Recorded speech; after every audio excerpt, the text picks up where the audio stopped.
It is the famous dua of Musa alayhi salam. First, let's look at the concept and the context of this dua, and then it will lead us to the topic of using certain phrases in the dua and certain circumstances to increase the power of our dua. The context of this dua is the famous story of Musa alayhi salam fleeing from Fir'aun when he accidentally hit the Egyptian. So Musa flees without any preparation, no baggage, no wallet, no cash, nothing. He is in the middle of the street. Somebody comes and says, "Oh Musa, right now the leaders of the Fir'aun's army are going to come and capture you." Right then and there he fled. فَخَرَجَ مِنْهَا خَائِفًا يَتَرَقَّبُ. And he left with only the clothes on his back.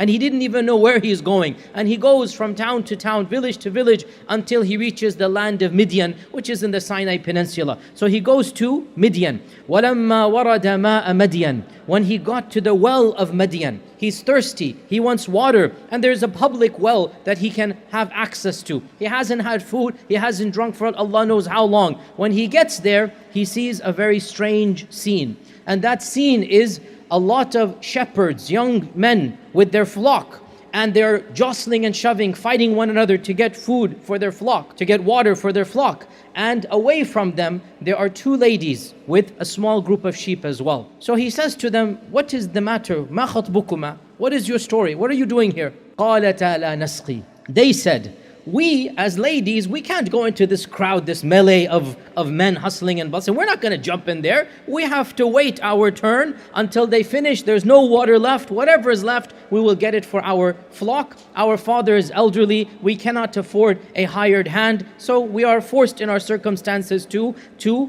stand in line and wait for our turn." What is very powerful here, Musa himself being at this point in time a pauper. He doesn't have a penny to his name.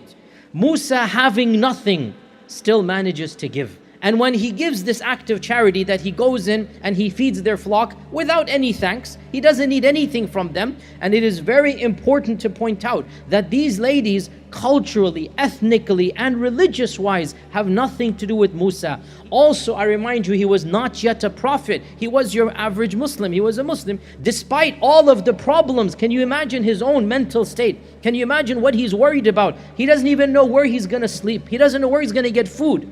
But still, he finds an act of charity and he gives whatever he can. And he hands the flock back, and then ثُمَّ تَوَلَّ إِلَى الظِّلِّ. Having nowhere to go, tired from running away from Egypt, tired and hungry, disheveled and dusty, he goes under a tree.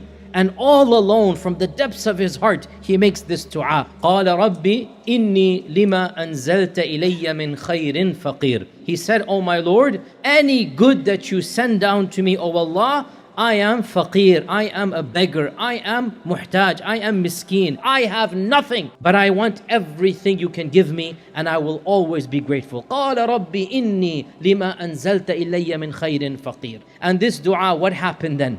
Immediately, فَجَاءَتْهُ. The fa means immediately after that. One of these two young ladies came back, shy, awkward. She said, "My father heard what you did. We told him what you did. He wants to thank you. Can you come back with me?"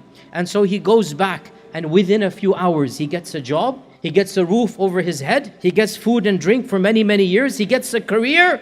And to sweeten the deal, he gets a wife as well, mashallah, tabarakallah. Those of you that are single, I joke, stand outside and feed water, and inshallah we'll make dua for you. Inshallah, it will happen. Those of you that are single, not those that are already married, that doesn't work then, okay? This dua was made after performing a good deed. And this leads us to the topic in Arabic. It is called tawassul. And tawassul means that you use something to make your dua more powerful so that it reaches Allah subhanahu wa ta'ala. So tawassul means you maximize the efficiency of your dua. You add something that will make it more effective.